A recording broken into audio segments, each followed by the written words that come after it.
Pour l'amélioration du traitement des seniors, en particulier les grandes sociétés, je pense qu'il faut être plus innovant. Il faut que les grands groupes se posent la question autrement, c'est-à-dire on ne va pas licencier nos seniors, on va les garder, on va donc anticiper leur évolution, leur parcours professionnel et on va travailler sur les reconversions, sur leur employabilité. Il faut essayer de comprendre les générations par rapport à leur expérience, donc identifier une génération par rapport à des expériences partagées et voir d'une génération à l'autre quelles sont les expériences qu'on peut mettre dans un pot commun. Si on sait faire travailler ces générations ensemble, tout à coup elles vont créer de la valeur.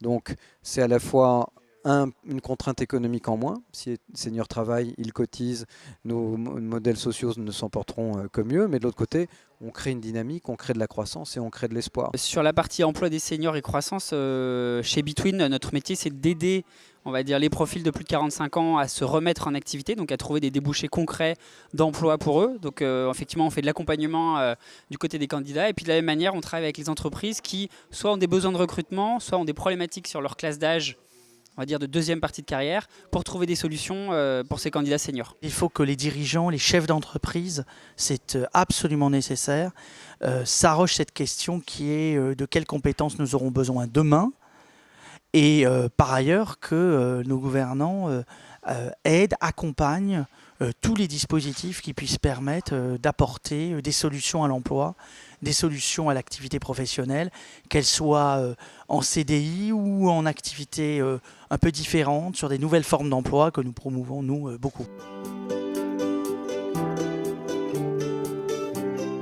Le point de départ d'un rassemblement intergénérationnel. Eh bien, écoutez, je crois que c'est l'acceptation de l'autre d'abord, c'est la bienveillance, c'est l'envie de parler, d'échanger, et c'est aussi bien la reconnaissance que l'autre a quelque chose à vous apporter, quel que soit son âge et quelle que soit son expérience. Le point de départ du rassemblement intergénérationnel, c'est effectivement comprendre, mais je crois que c'est un acquis aujourd'hui, qu'un senior ne prend pas la place d'un junior, un vieux ne prend pas la place d'un jeune.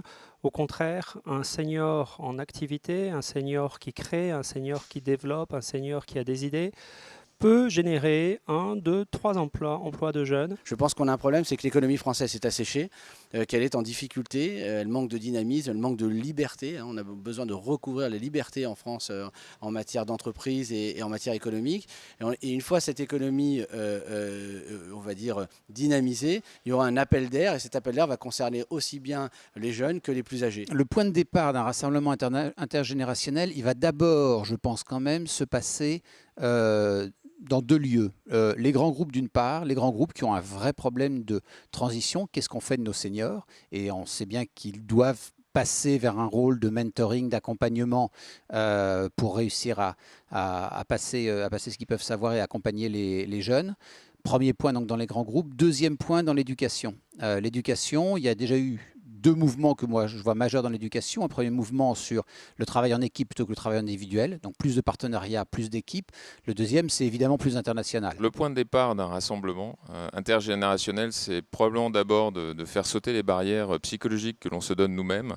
On a réfléchi dans la journée à pourquoi et comment on avait défini le terme de senior. On a indiqué aussi qu'il ne représentait pas forcément exactement ce qu'on voulait dire. Et plus globalement, on rassemble des personnes, quand on les fait travailler ensemble sur un objectif commun. Donc là, aujourd'hui, plutôt que de se poser la question de savoir si les membres de l'équipe sont bien au bon endroit, c'est de se poser la question de savoir ce qu'on veut faire avec cette équipe et où on veut l'amener. C'est un sujet, l'intergénérationnel, qui est fortement d'actualité, puisqu'on voit très bien aujourd'hui, ne serait-ce que par les derniers résultats des élections, qu'on est dans des clivages en France et on a besoin aujourd'hui de fédérer et de rassembler l'ensemble des Français. Il faut quelque part essayer de trouver un rassemblement assez facile, fluidifié, alors soit par des initiatives comme le fait Denis Jacquet avec Parrainer la croissance, mais aussi par des réseaux comme le réseau Entreprendre, comme la FIC avec le financement, pour que les gens se rencontrent et aient envie de travailler ensemble et l'idée de travailler ensemble. L'intergénérationnel, c'est un vrai sujet, il y a un vrai potentiel, il y a une vraie capacité à changer la société et le destin des PME françaises avec l'intergénérationnel. Donc, en gros, on conclut cette journée en se disant que l'idée qu'on a et l'expérimentation qu'on a faite ne sont pas juste une lubie qu'on partage entre copains, mais véritablement quelque chose qui est partagé par tous les acteurs.